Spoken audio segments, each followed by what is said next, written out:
Fala galera, sejam bem-vindos ao RT Jus. Está começando o 10º episódio do Código Civil, a Lei 10.406, e hoje nós vamos dos artigos 327 até o artigo 380.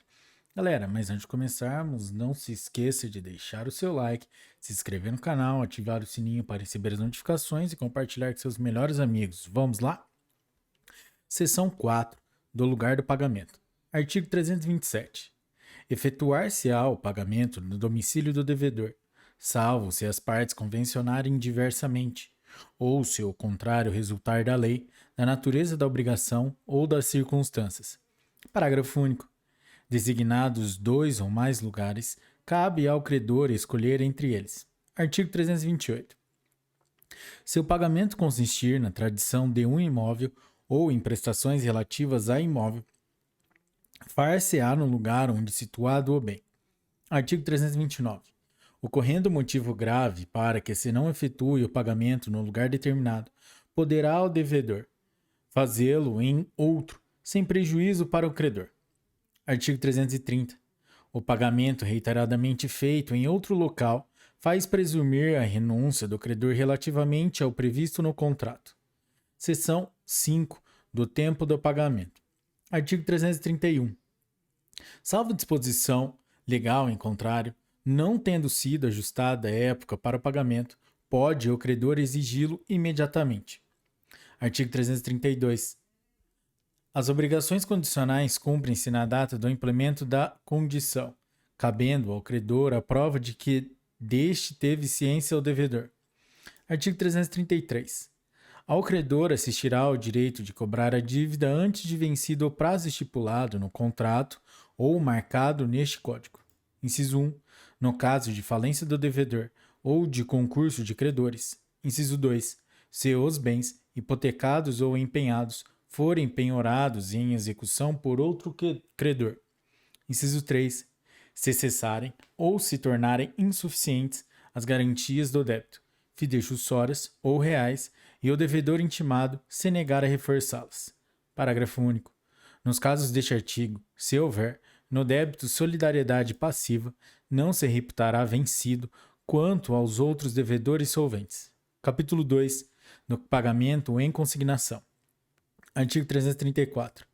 Considera-se pagamento e extingue a obrigação o depósito judicial em estabelecimento bancário da coisa devida, nos casos e forma legais. Artigo 335. A consignação tem lugar. Inciso 1. Se o credor não puder, ou, sem justa causa, recusar receber o pagamento ou dar quitação na devida forma. Inciso 2.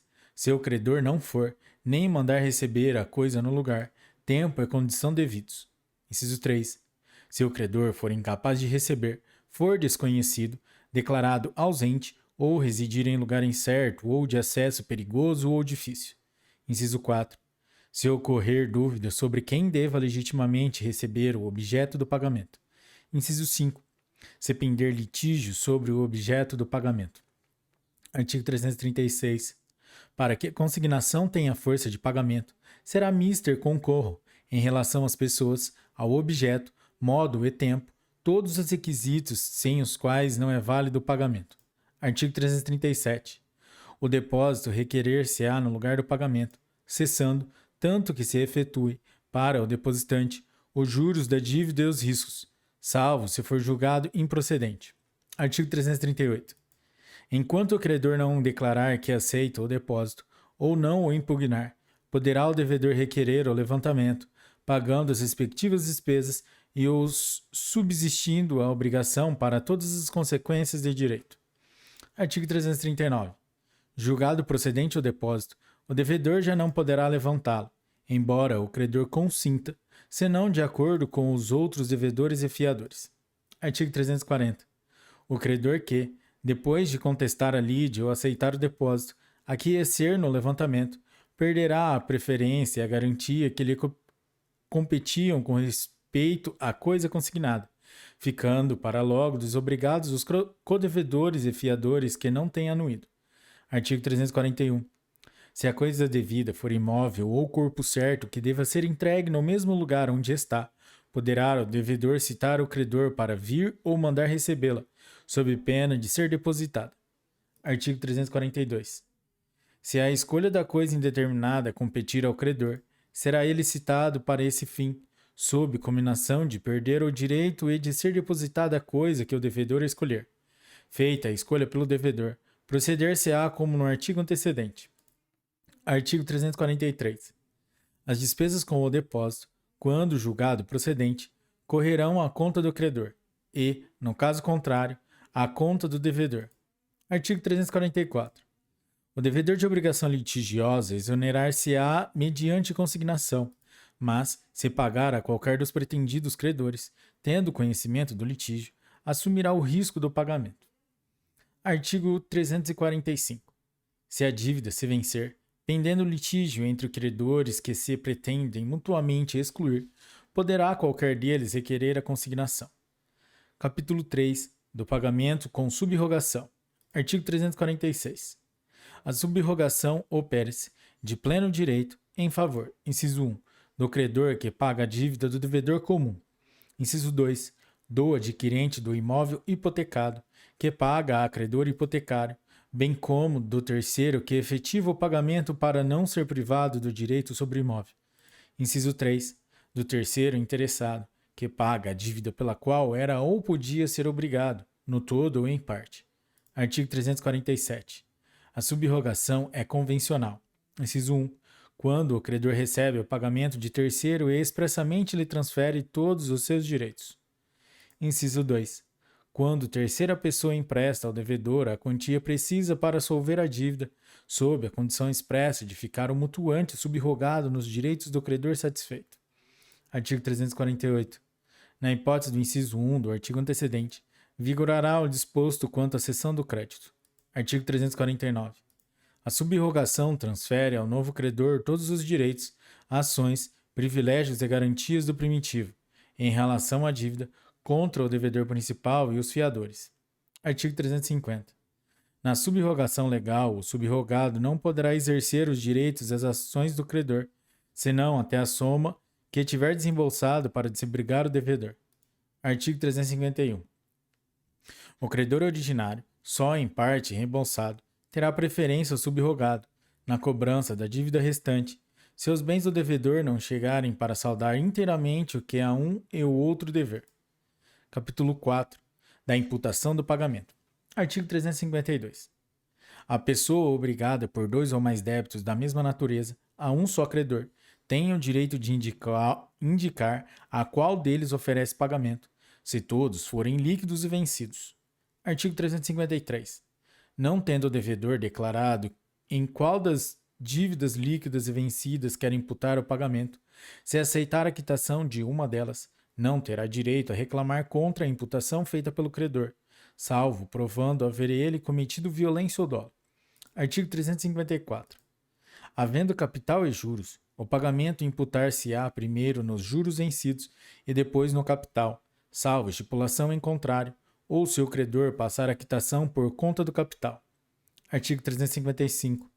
Se o devedor não fizer a indicação do artigo 352 e a quitação for omissa quanto à imputação, esta se fará nas dívidas líquidas e vencidas em primeiro lugar. Se as dívidas forem todas líquidas e vencidas ao mesmo tempo, a imputação far-se-á na mais onerosa. Capítulo 5. Da dação em pagamento. Artigo 356. O credor pode consentir em receber prestação diversa da que lhe é devida. Artigo 357. Determinado o preço da coisa dada em pagamento, as relações entre as partes regular-se-ão pelas normas do contrato de compra e venda. Artigo 358. Se for título de crédito a coisa dada em pagamento, a transferência importará em cessão. Artigo 359. Se o credor for evicto da coisa recebida em pagamento, restabelecer-se-á a obrigação primitiva, ficando sem efeito a quitação dada, ressalvados os direitos de terceiros. Capítulo 6. Da novação. Artigo 360. Dá-se a novação. Inciso 1. Quando o devedor contrai com o credor nova dívida para extinguir e substituir a anterior. Inciso 2. Quando o novo devedor sucede ao antigo, ficando este quite com o credor.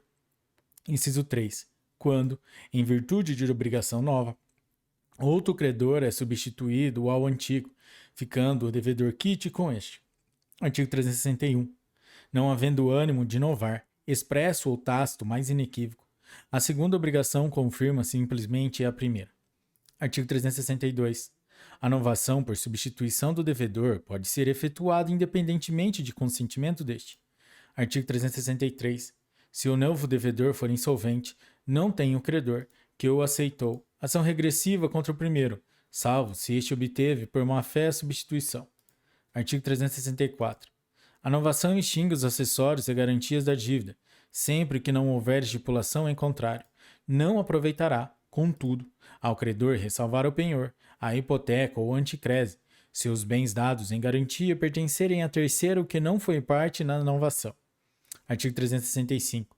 Operada a novação entre o credor e um dos devedores solidários, somente sobre os bens do que contrair a nova obrigação subsistem as preferências e garantias do crédito novado.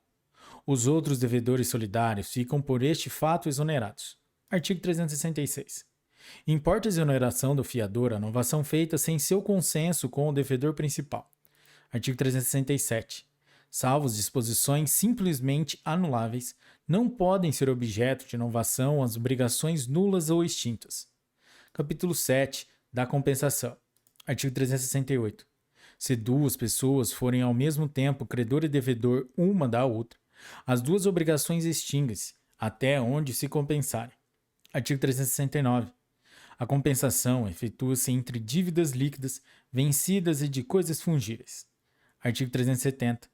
Embora sejam do mesmo gênero as coisas fungíveis, objeto das duas prestações, não se compensarão, verificando-se que diferem na qualidade, quando especificada no contrato.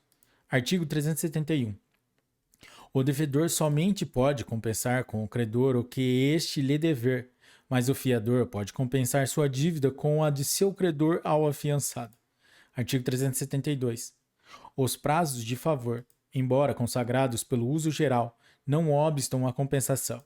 Artigo 373. A diferença de causa nas dívidas não impede a compensação, exceto: inciso 1, se provier de esbulho, furto ou roubo. Inciso 2, se uma se originar de comodato, depósito ou alimentos. Inciso 3, se uma for de coisa não suscetível de penhora. Artigo 374, revogado. Artigo 375. Não haverá compensação quando as partes, por mútuo acordo, a excluírem, ou no caso de renúncia prévia de uma delas. Artigo 376. Obrigando-se por terceiro uma pessoa, não pode compensar essa dívida com a que o credor dele lhe dever. Artigo 377. O devedor que, notificado, nada opõe à cessão que o credor faz a terceiros dos seus direitos, não pode opor ao cessionário a compensação, que antes da cessão teria podido opor ao cedente. Se, porém, a cessão lhe tiver sido notificada, poderá opor ao cessionário a compensação do crédito que antes tinha contra o cedente. Artigo 378. Quando as duas dívidas não são pagáveis no mesmo lugar, não se pode compensar sem dedução das despesas necessárias à operação. Artigo 379. Sendo a mesma pessoa obrigada por várias dívidas compensáveis, serão observadas, no compensá-las, as regras estabelecidas quanto à imputação do pagamento. Artigo 380.